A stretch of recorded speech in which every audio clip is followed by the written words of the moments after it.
Hello दोस्तों, कैसे हैं आप। उम्मीद करते हैं आप सभी अच्छे होंगे। दोस्तों, हिस्ट्री पढ़ने के क्रम में जैसे ही हम आगे बढ़ते हैं तो हम पाते हैं कि कुछ फैक्ट्स ऐसे हैं जिनसे प्रश्न जो हैं बार बार रिपीट होते हैं। तो ऐसे ही कुछ प्रश्न बनते हैं संगतियों से या सम्मेलनों से। तो इस वीडियो में हम वही संगतियाँ और सम्मेलन देखने वाले हैं।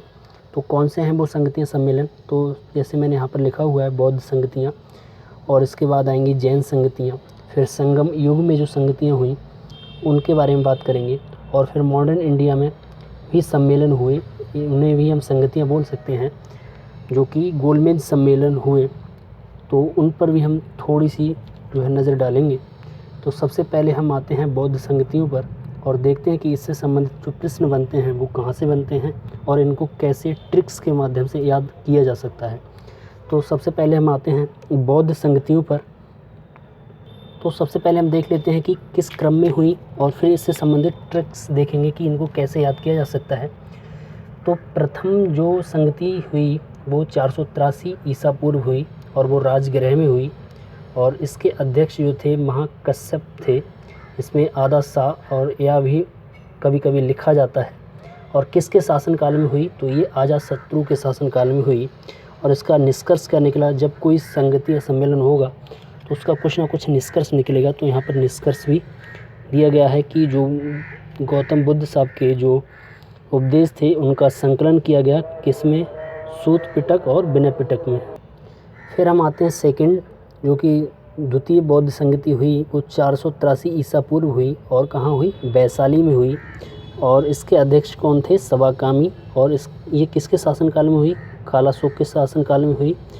और इसका निष्कर्ष क्या निकला, तो इसमें जो बौद्ध संघ था वो स्थविर और महासंघिक में जो था बट गया था। फिर हम आते हैं तृतीय संगति पर।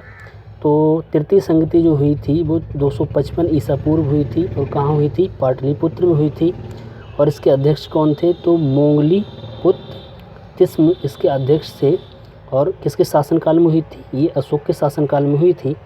और इसका निष्कर्ष क्या निकला था कि अभिधम्म पिटक का संकलन तृतीय बौद्ध संगति में हुआ था। हम अब आते हैं चौथी बौद्ध संगति पर, जो कि ईस्वी की प्रथम शताब्दी में हुई और कहाँ हुई थी, कुंडलवन में यानी कि कश्मीर में। और इसके अध्यक्ष जो थे वसुमित्र और अश्वघोष जो थे इसके अध्यक्ष थे। और फिर ये किसके शासनकाल में हुई, तो ये कनिष्क के शासनकाल में हुई। और इसका निष्कर्ष क्या निकला कि इसमें बौद्ध धर्म जो था वो हीन आयन और महाआयन में भी बट गया। और एक बौद्ध संगति जो है बाद में हुई थी, जो कि 1871 में हुई थी और कहाँ हुई थी, म्यांमार में हुई थी। और ये सुमंगला सामी की अध्यक्षता में हुई थी। किसके शासनकाल में हुई, तो उस समय वहाँ के राजा थे राजा मिंदन। और इसका निष्कर्ष क्या निकला था कि शिलाखंडों पर बौद्ध शिक्षाएं उत्कीर्ण की गई थी। तो अब इसको याद रखने का तरीका हम जानते हैं। तो जैसे कि इसमें पूछा जाता है, स्थान बहुत ज़्यादा पूछा जाता है कि प्रथम बौद्ध संगति किस जगह हुई थी या द्वितीय बौद्ध संगति किस स्थान पर हुई थी। तो इसको याद रखने का क्रम है राजा, बैस, पढ़ाओ, कुंवर। तो राजा से आ जाएगा राजगृह, बैस से, बैस जो बनिया होते हैं, जो बिजनेसमैन होते हैं, तो उनको पढ़ाने के लिए यहाँ पर जोर दिया गया है। जैसे ट्रिक मैंने अपने समझने के लिए बनाई थी।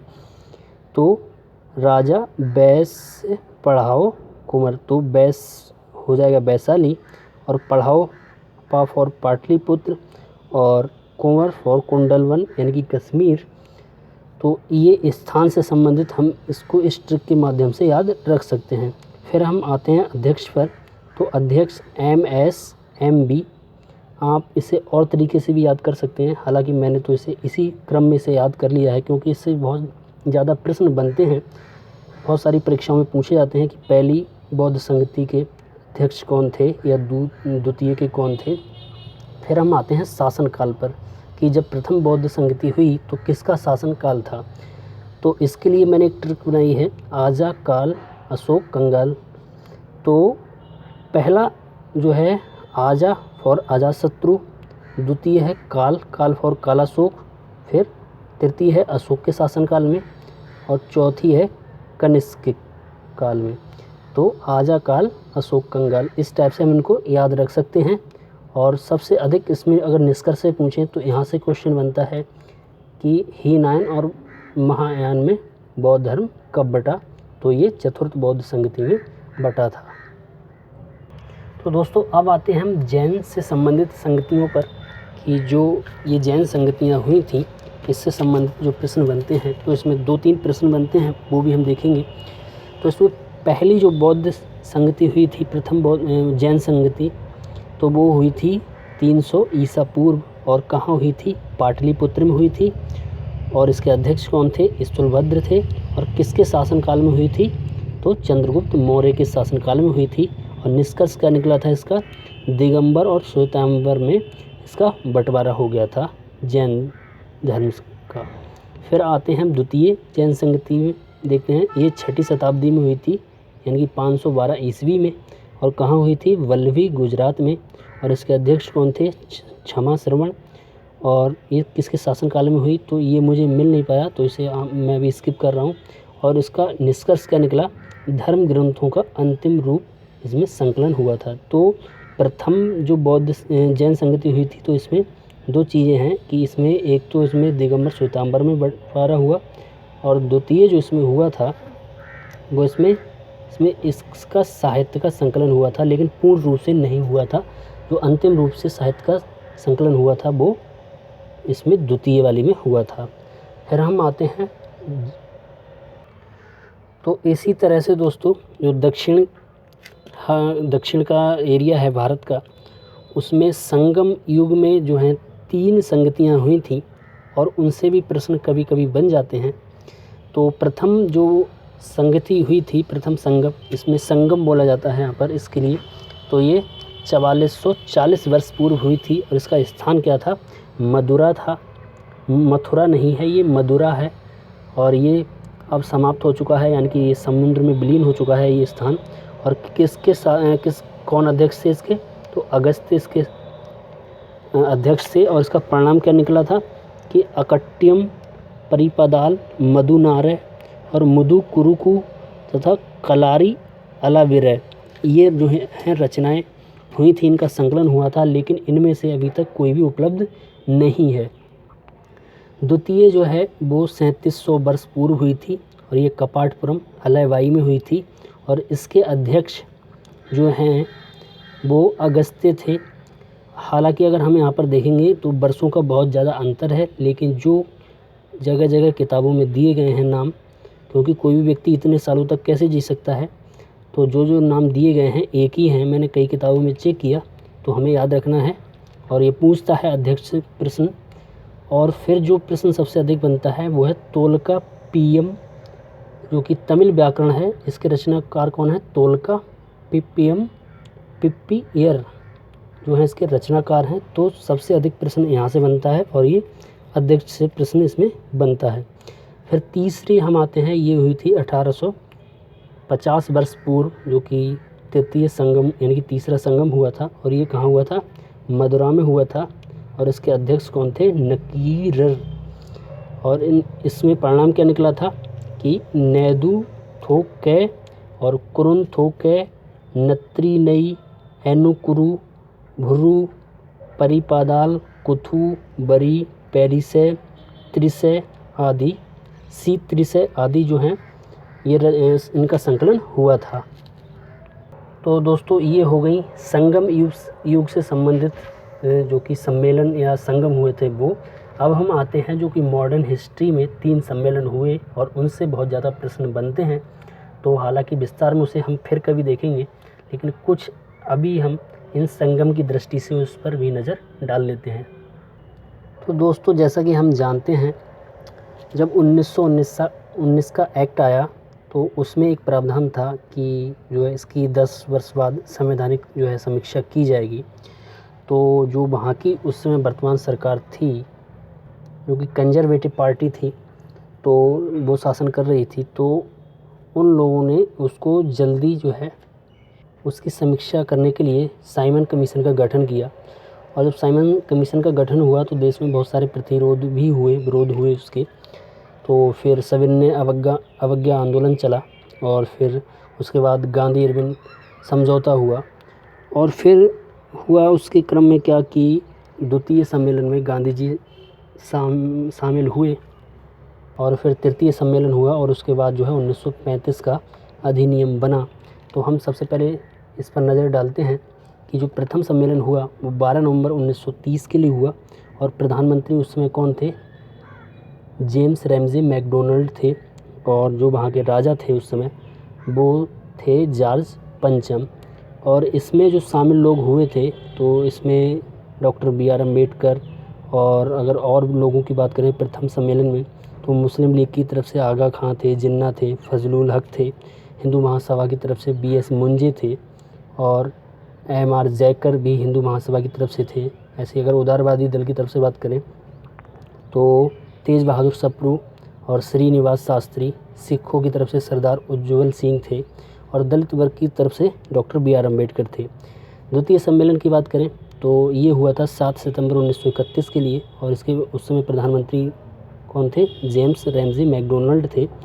और इसमें शामिल जो लोग थे इससे बहुत ज़्यादा प्रश्न बनता है कि कौन थे इसमें? गांधी जी शामिल थे और डॉक्टर B.R. अम्बेडकर साहब तो तीनों में शामिल थे। और पूछा जाता है कि उनके साथ शामिल कौन था? तो सरोजिनी नायडू और एनी बेसेंट उनके साथ शामिल थे। और तृतीय गोलमेज सम्मेलन जो हुआ वो 17 नवंबर 1932 के लिए हुआ और प्रधानमंत्री वही हैं और शामिल लोग इसमें डॉक्टर B.R. अम्बेडकर साहब और गांधी जी जो केवल हैं वो केवल सेकंड में ही शामिल हुए थे और थर्ड में नहीं हुए थे। थर्ड में जो है जिन्ना भी शामिल नहीं हुए थे।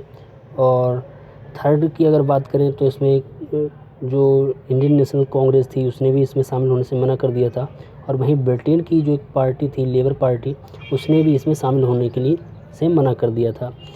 क्योंकि यहाँ पर जो द्वितीय सम्मेलन हुआ था तो इसमें सांप्रदायिक रिप्रेजेंटेशन देने के लिए डॉक्टर B.R. अम्बेडकर साहब ने आवाज़ उठाई थी और कहा था कि गांधी जी जो हैं वो दलितों का प्रतिनिधित्व कैसे कर सकते हैं।